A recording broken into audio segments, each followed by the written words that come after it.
Well, hello everybody, welcome. It's another Tuesday evening that we're together.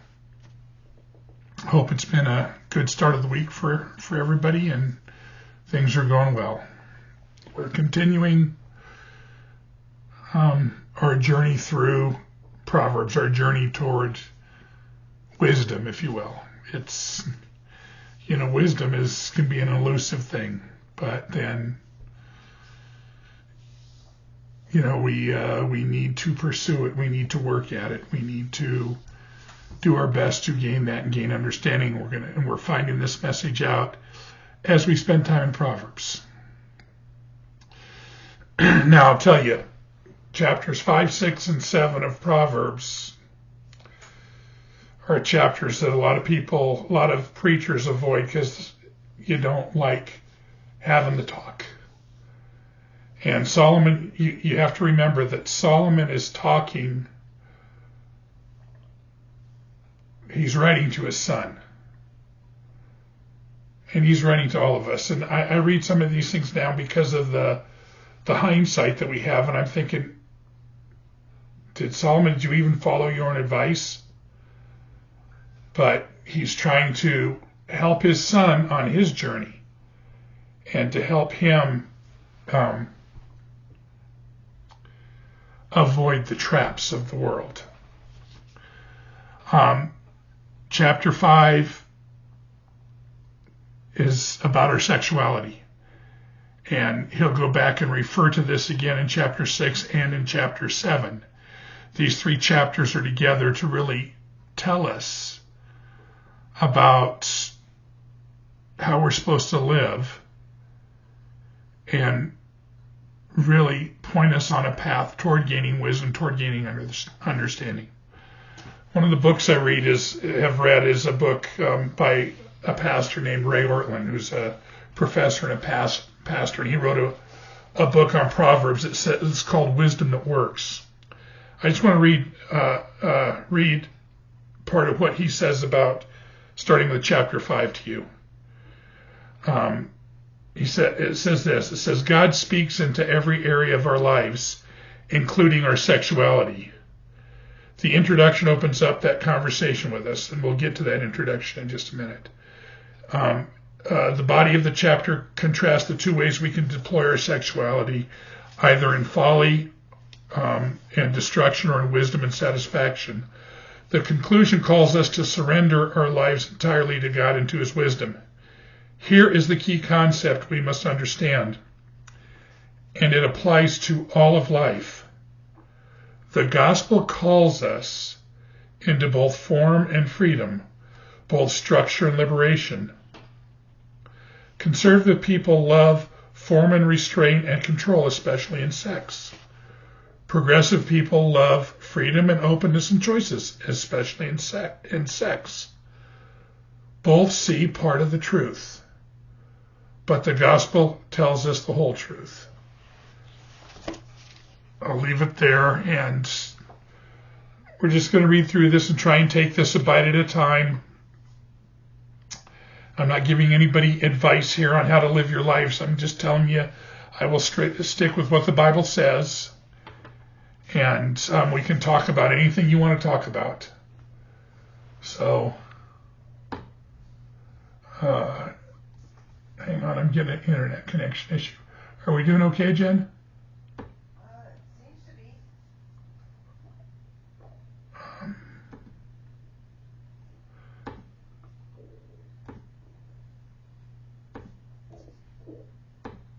We dropped out for a second here.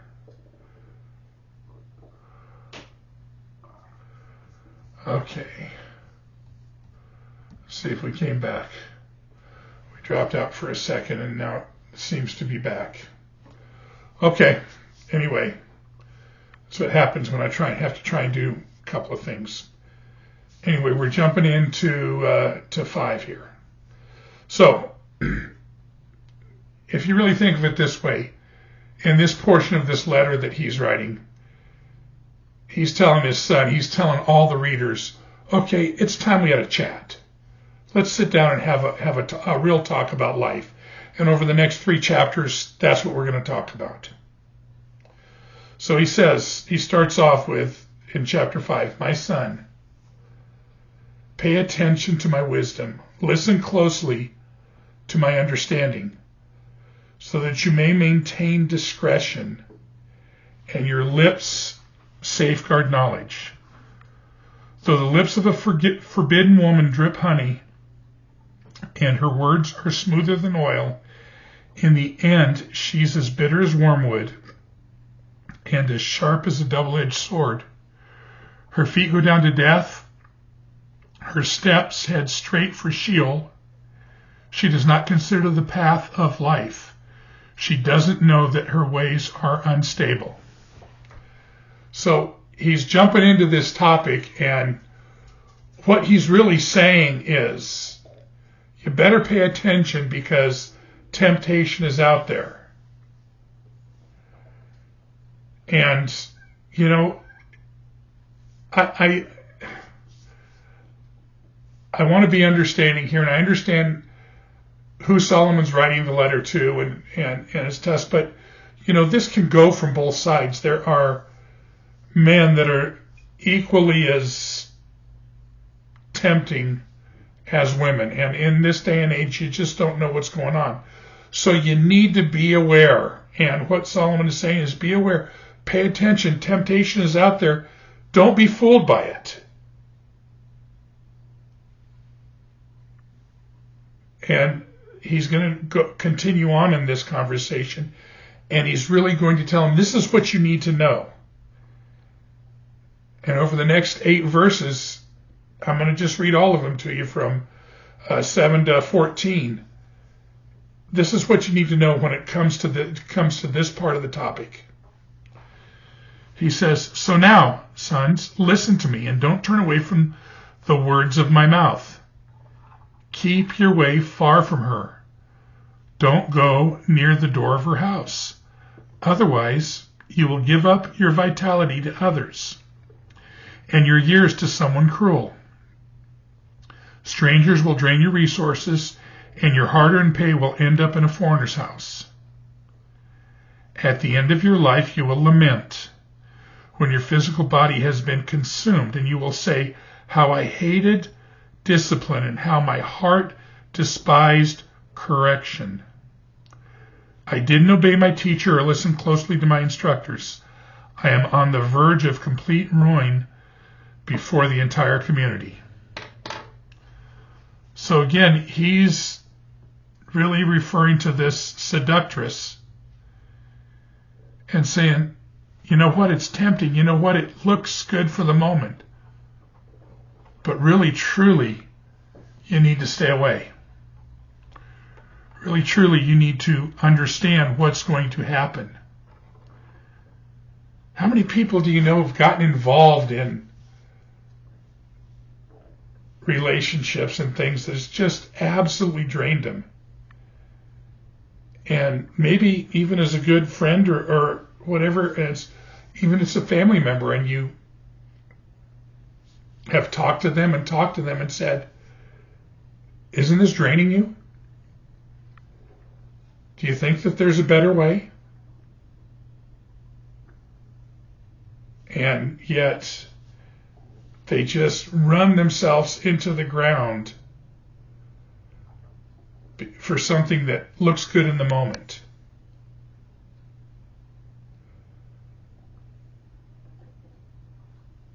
Verse 11 to me, and this is key, says, at the end of your life you will lament, you will groan. Really, it's just this gut-wrenching groan that he's talking about. When your body's consumed, you're all used up, and you just feel like you really missed it, like something's going on. And again, I read this part and I think, knowing what I know about Solomon, weren't you willing to follow your own advice? Weren't you willing to, because, man, at the end of his life, if you read Ecclesiastes, he was pretty used up. doesn't even really listen to the advice that he's giving to his sons. So he's really given them this warning, and now he's going to tell them how to find wholeness, if you will, find completeness. Verse 15 says, drink water from your own cistern, water flowing from your own well. Should your springs flow out in the streets, streams in the public squares? He's really telling them here, right from the start, your marriage, that relationship is the most important thing, and you don't need to go look elsewhere. That's a hard lesson for many people. There's a lot of wandering eyes out there. There's a lot of, oh, it'd be so much better if. And I'm not just talking to the guys. I'm talking to women. I know women that have been consumed with reading romance novels and thinking, oh, my husband's not like that. And I know there's somebody out there that's like that for me. And it's the advice he's giving is work on what's at home. Make that relationship your priority. You shouldn't be running out to the streets and running everywhere else to public to find that, to work on that emotional connection, to that bond, to that unity. And we're going to find out how much, by the time we get to the middle of chapter 6, how much the Lord really hates this disunity.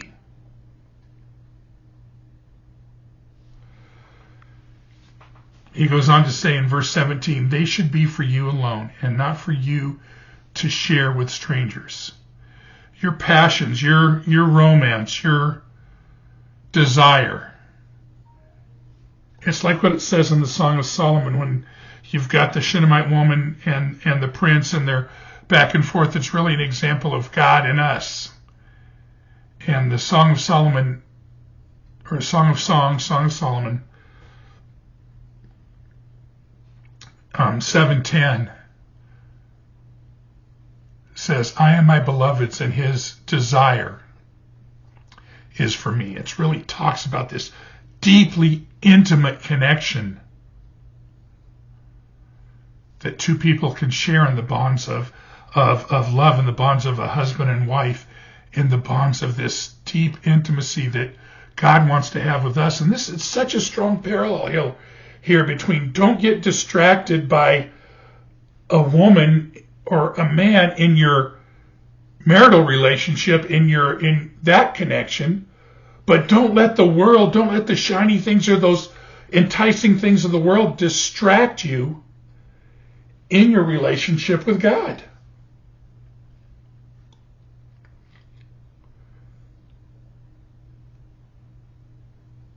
Do we get it right all the time? No.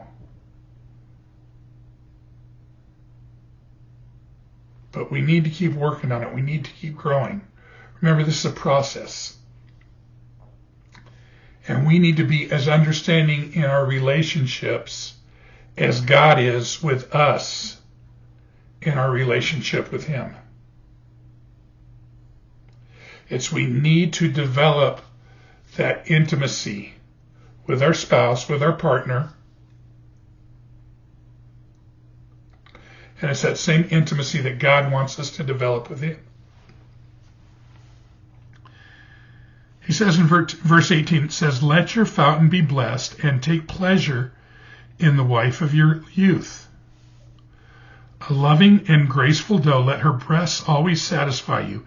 Be lost in her love forever. Why, my son, would you lose yourself with a forbidden woman or embrace of a wayward woman? He's really pleading with his sons to really think about this. You know, in the marital vows, one of the things it talks about is what God's joined together. Don't let man tear it apart. And that means don't let yourself tear it apart.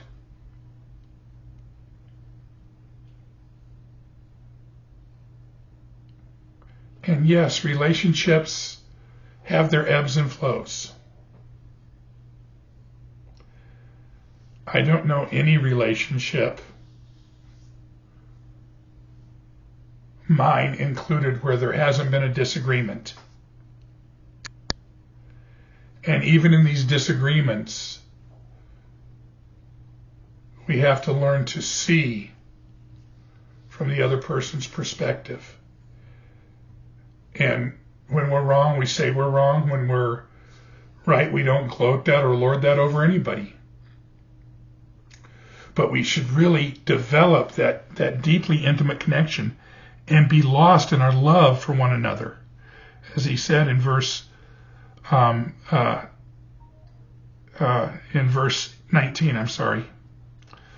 So here he really comes to a conclusion here. And it's the last 3 verses of this chapter are a very powerful description of our relationship with God. Verse 21 says, "For a man's ways are before the Lord's eyes, and he considers all his paths." God knows what you're going through. He sees where you are. He sees what you're dealing with.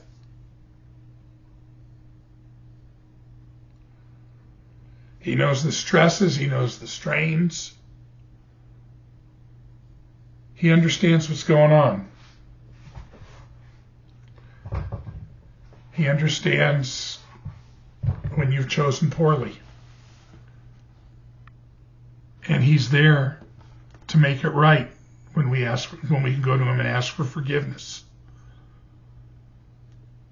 But our ways are before the Lord's eyes.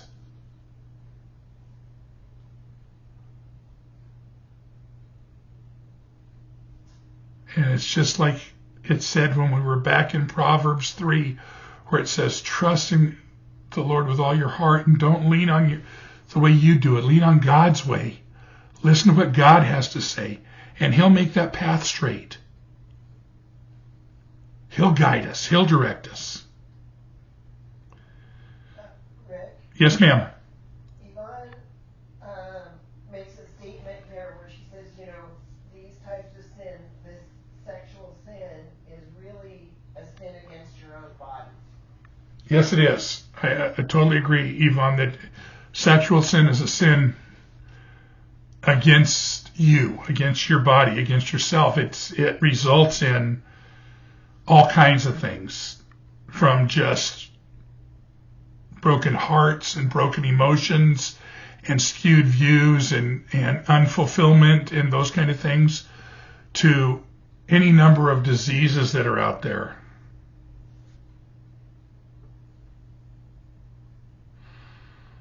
A while ago, I knew a pastor who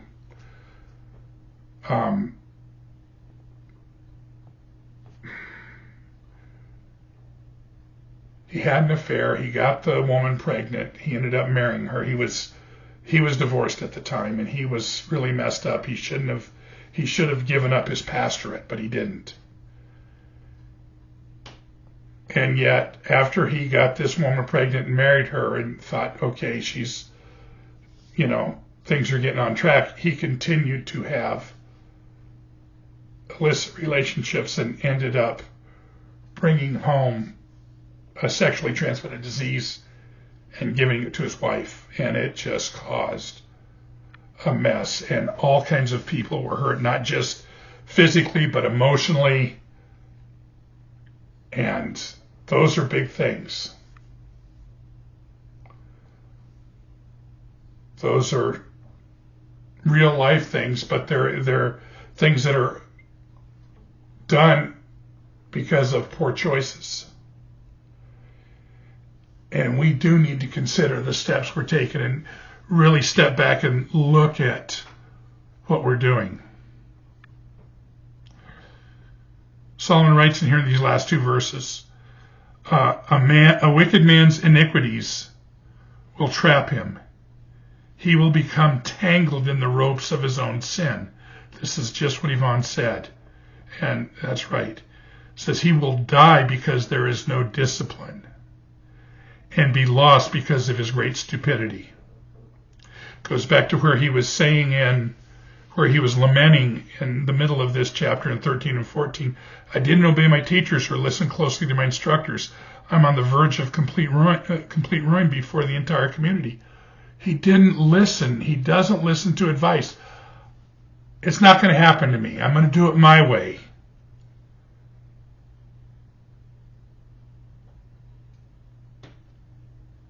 I'm better than that. So he's jumped into this portion of the letter about wisdom. He's trying to give us some solid advice and to tell us that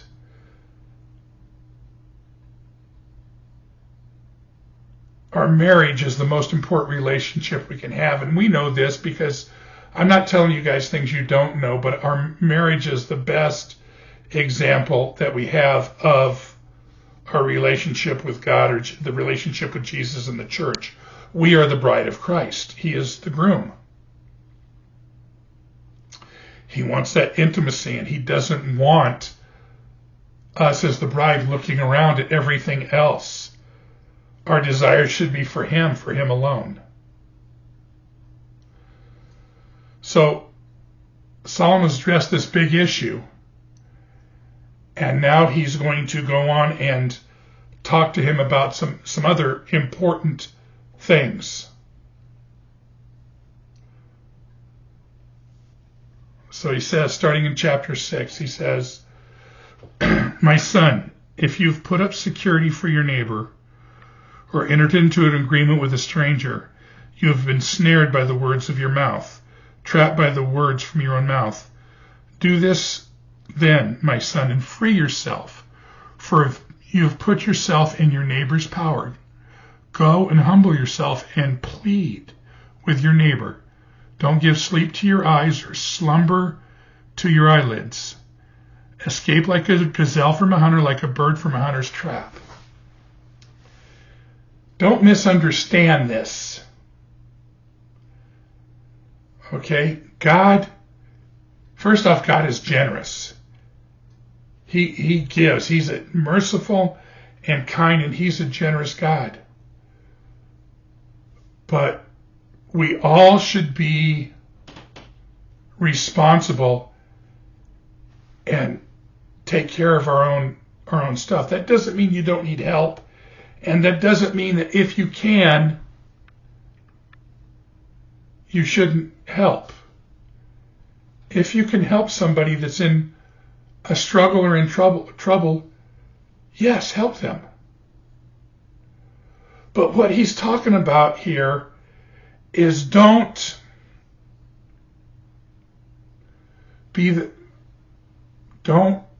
put yourself as the guarantor of somebody else's obligation. I've seen too many times somebody come and ask somebody to co-sign on a loan or to help them out with something, and that person fails, and then the other person is financially devastated because they thought, oh, this is a good person, I know them, they got things going on. And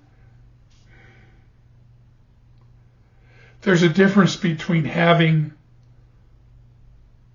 temporary struggles and not handling your responsibilities well.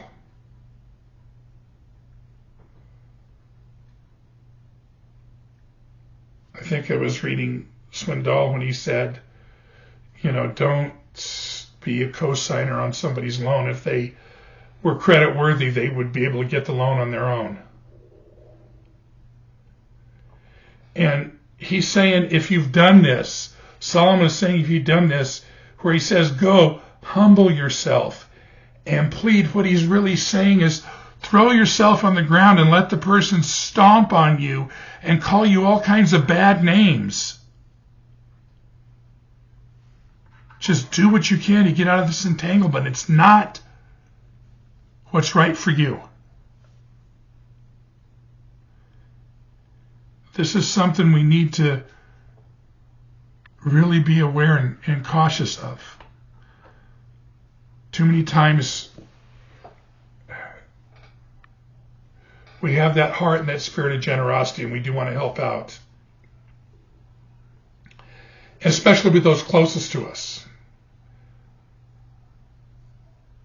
And sometimes the best thing we can say to a member of our family that is really struggling or has really dug themselves in a hole is, no, you can get yourself out of that hole. I love you. It doesn't change any of that.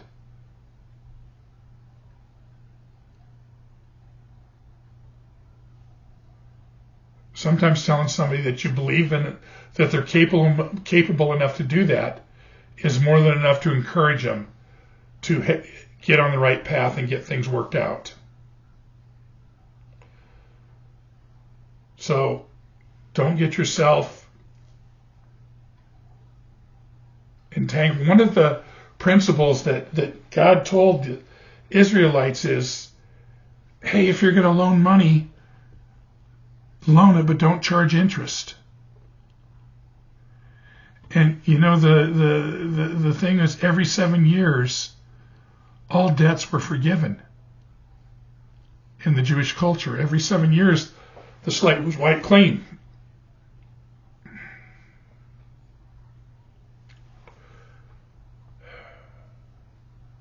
If we can help somebody out, help them out, but don't put yourself in bondage. Don't put yourself in a bad position to help somebody else. So he goes from talking about sex and talking about your marriage to talking about financial entanglements. And now he's going to be talking about work ethic, if you will. The title over this section, my Bible says laziness. He says, go to the ant, you slacker, observe its ways, and become wise. Without leader, administrator, or ruler, it prepares its provisions for the summer. It gathers its food during the harvest. How long will you stay in bed, you slacker? When will you get up from your sleep? A little sleep, a little slumber, a little folding of the arms to rest. And your poverty will become like a robber, your need like a bandit. We all have a responsibility. We all have a responsibility to be contributors. Not all contribution comes in the form of a check. But it does come in the form of working together toward a common goal. And he's using the ant as an example. You've seen ants invade a picnic or whatever, and they're carrying off food, and they're all carrying just the little pieces they can and putting them away, storing them up for when the winter comes and there's no food out there. They're working hard and they're working together for a common goal. They have the instinct to do that. There's not a supervisor out there telling them, go get this, go get that. Sometimes we know what the right thing is to do, and we just have to be willing to do it. You know, sometimes we work harder at not doing what we're supposed to than the effort that it would take to do the right thing. Absolutely. You probably didn't hear what Jenny said. She said, sometimes we work harder at not doing what we're supposed to than it would take the effort to do the right thing. So, I see Brian's on. Hey, Brian. So, again, he's telling them that if you're lazy, if you're not doing what you're supposed to do, that you're not going to have what you need, and it's going to feel like all those things that you really need to have were robbed from you. He goes on to really talk about, and we're coming to a very powerful section in just a second here. So verse 12 says this: a worthless person, a wicked man, goes around speaking dishonestly, winking his eyes, signaling with his feet, and gesturing with his fingers. He plots evil with perversity in his heart. He stirs up trouble, therefore calamity will strike him suddenly. He will be shattered instantly beyond recovery. You've seen those people that are always stirring the pot, that are always trying to sway you over to their way of doing things, to their side of the fence. And People with no integrity. Exactly, people with no integrity. You're right, Jen. And Solomon is warning us to not be involved with those kind of people, because they're headed to destruction. Now, this next 4 verses is something we all should commit to our heart. It's really a powerful description of what God sees and what he wants. And when he says there's 6 things the Lord hates, in fact 7 that he finds detestable, what he's really saying is the 7th thing is really the most important thing. And the rest of the things play into that. But God doesn't like all of these things. They're all going to cause us devastation and destruction. So let me read them to you and we'll try and talk about them. Verse 16, it says, the Lord hates 6 things. In fact, 7 are detestable to him: arrogant eyes, a lying tongue, hands that shed innocent blood, a heart that plots wicked schemes, feet eager to run to evil, a lying witness who gives false testimony, and anyone who stirs up trouble among brothers. The first thing he's talking about here is unity. Psalm 133:1 says, behold how good and how pleasant it is when brothers dwell together in unity. Unity is so important to God. Therefore, Paul writes, therefore I, a prisoner of the Lord, urge you to walk worthy of the calling with which you've been called, in all gentleness, patience,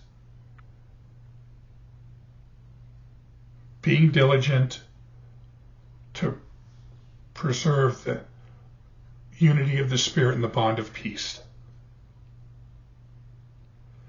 Unity is so important. We're so much better together. And when somebody's doing things to tear us apart, to break us down,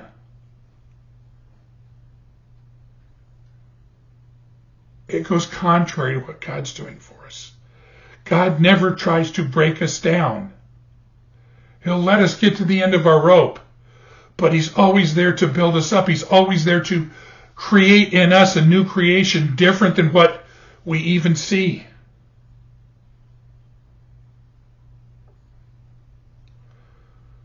So, let's talk about this list. Arrogant eyes. I'm better than you.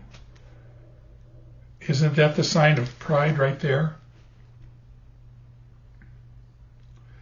And that's, okay, I'm not, you know what, I'm just me, I'm not better, I'm nobody, I'm not better than anybody else. Having an accurate view of who you are. The next one, a lying tongue. This one's hard. James writes about the tongue, how it controls everything, and the tongue really reflects what's going on in your heart and your mind. This is hard for people in church because, gosh, we want to gossip about everybody else, don't we? Isn't the prayer chain really the gossip hotline? Oh, we need to pray for so-and-so because they're going through, or they made this bad choice.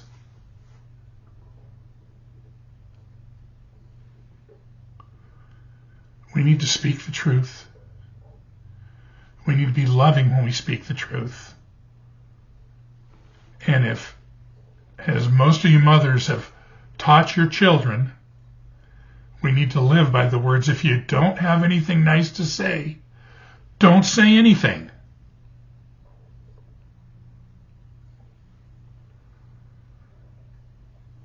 Hands that shed innocent blood. We all know murder's a sin. A lot of people kill and they spend time the rest of their lives trying to justify what they've done.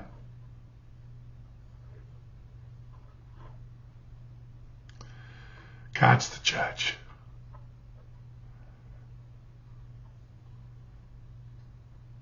I think of this, I think of the people that the real people that were involved in hanging Jesus on the cross. And what happened when they stood before the Lord. Because that was truly the shedding of innocent blood. Now there was a purpose in it for us. Still broke the heart of God. A heart that plots wicked schemes. Man, trying to take advantage. That's doing it your way. Feet that are eager to run to evil.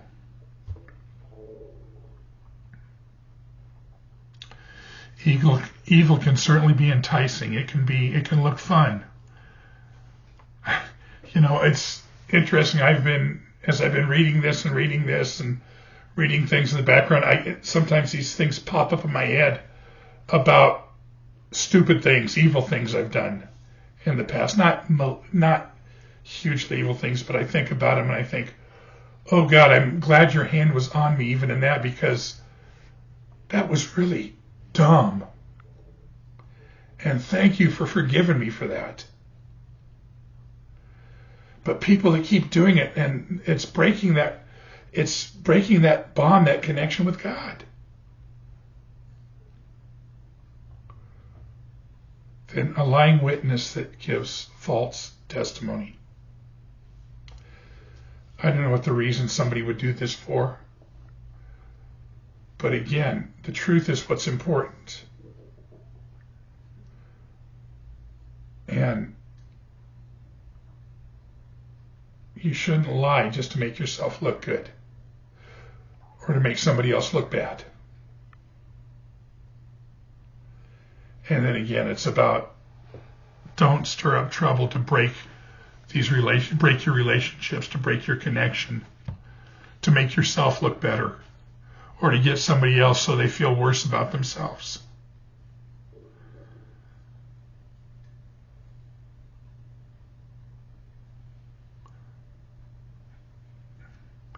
Now he jumps back in again. After this, he's given some really sound advice, but like I told you, chapters 5, 6, and 7 are about how we should be living with integrity, putting ourselves on the path to wisdom and understanding. And he jumps back into giving his sons a warning against adultery, against sexual sin, because sexual sin is so destructive. I don't know many relationships that survive sexual sins. If they do, there's a lot of forgiveness, a lot of understanding that goes on, and good for you if you have. But they're often so destructive that people can't get past them, and they can be devastating. So the remainder of the chapter is about adultery, and we'll just read a little bit and talk about it, and read a little bit and talk about it. My son, keep your father's command and don't reject your mother's teaching. Always bind them to your heart and tie them around your neck. When you walk here and there, they will guide you. When you lie down, they will watch over you. When you wake up, they will talk to you. For a command is a lamp, teaching is a light, and corrective discipline is a way of life. Psalm 119, 105 says, your words are a lamp unto my feet, a light unto my path.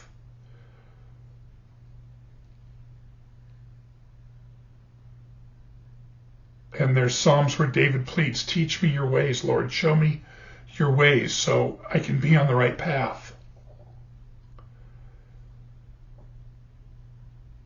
Solomon is telling his son, listen to those who God has put over you. Listen to those who have been there.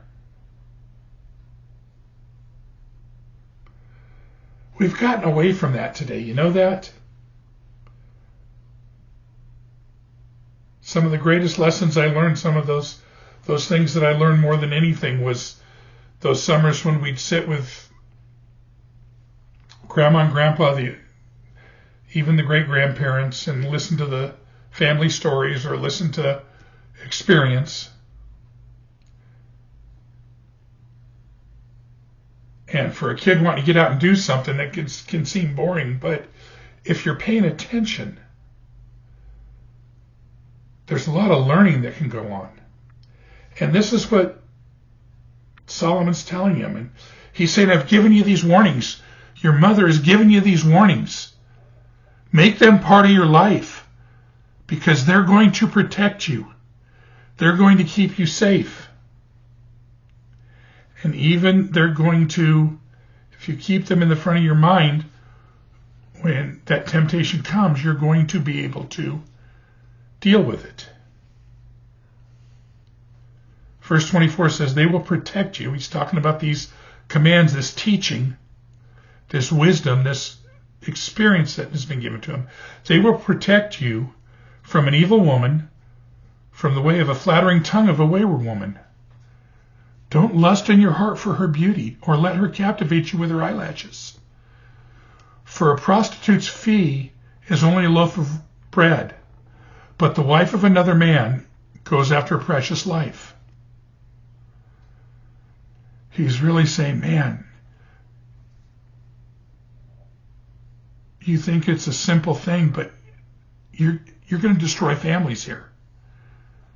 You can destroy families. It's a cheap price, but a high cost. Yes, Jenny said it's a cheap price, but a high cost. And I agree with that. And that's what Solomon says in these next two verses. He says, can a man embrace fire and his clothes not be burned? Can a man walk on burning coals without scorching his feet? It's a cheap price. It's enticing. Fire's captivating, but man, you get close to it and you're going to get burned. He goes on to say, so is it with the one who sleeps with another man's wife.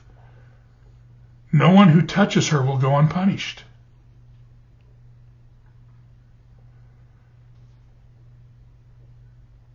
People don't despise the thief if he steals to satisfy himself when he's hungry.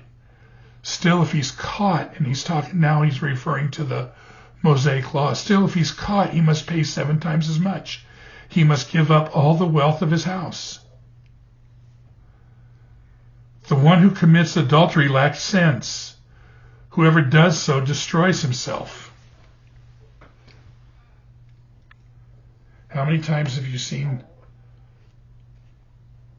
people devastated because of affairs, because of adulterous relationships? it's a shame that it happens so much in the church. And I'm not talking about with the congregants, even though it's a shame that that happens. But with pastors and leaders and people that are up on pedestals that are icons, and they don't protect themselves, and they, for whatever reason, get enticed and get into affairs or inappropriate relationships. One of the ones that was so devastating a long time ago, there was a pastor in Tustin, very, very intelligent man, highly intelligent, sought after. He had I'm trying to remember the name of the radio program he had, but people were calling him and asking him about interpretation and things like that. And his name was David Hawking. And he never had an affair, but he got into an inappropriate relationship with his secretary. And it devastated the church. It devastated his marriage. It destroyed his ministry. It took Chuck Smith coming alongside him and spending time with him to get him restored. But it was never the same. And so many people, it wasn't just the people in his church, but so many people were following him and looking to him and leaning on him for understanding the Bible and, listening to what he had to say. And it was devastating. It was very hurtful to a lot of people. And this is what Solomon's saying here. The one who commits adultery, who has that inappropriate relationship, lacks sense, and whoever does so destroys himself. It says he will get a beating and dishonor, and his disgrace will never be removed. For jealousy enrages a husband, and he will show no mercy when he takes revenge. He will not be appeased by anything or be persuaded by lavish brides. Death because of these triangle relationships. Not a good thing. Not a good thing. I'm going to leave it right here. We've covered a big chunk of this. We will pick up in chapter 7 next week and get through the last part of this instruction, and then really get into the last 8 and 9 are really about the appeal of wisdom and what it really means for our lives. And then after chapter 9, and this is that whole introduction, this whole explanation that Solomon's giving as to why you should pursue wisdom. And then from chapters 10 through 22, it's a series of Proverbs.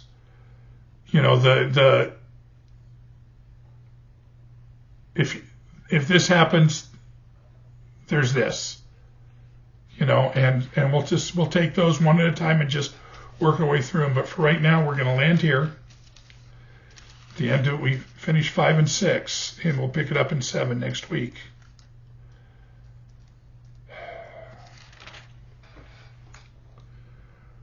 I hope you're all doing well.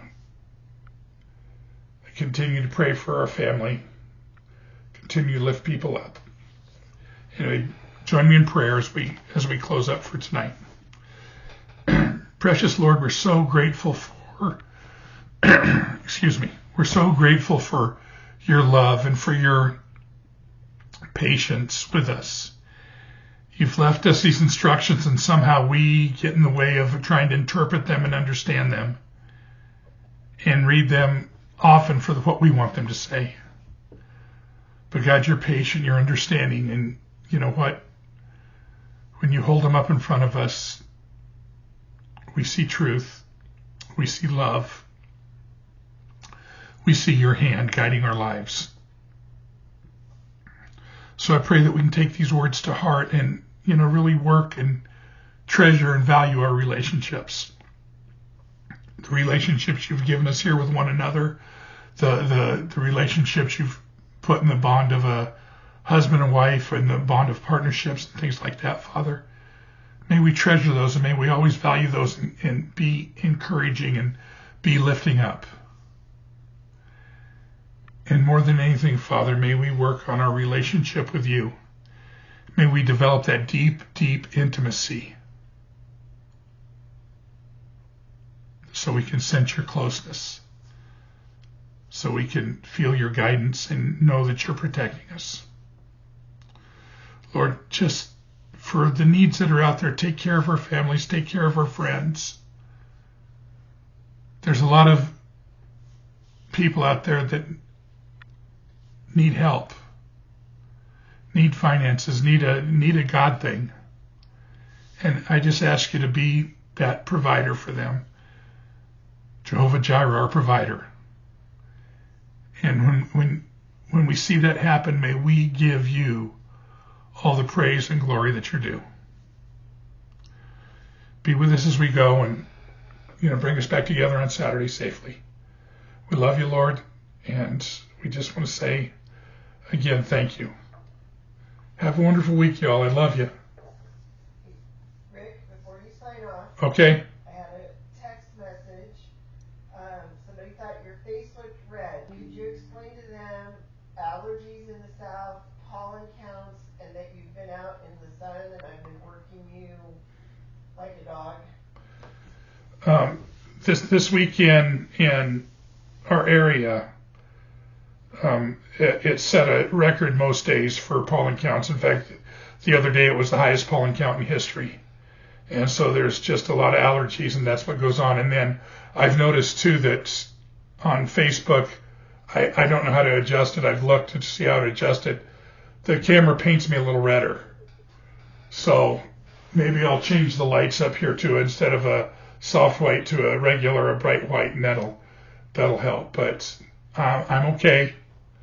I'm doing good. Thank you for your concern. And just know that, again, I appreciate the love. I appreciate your care for me, and I care for you too. So have a wonderful rest of the week.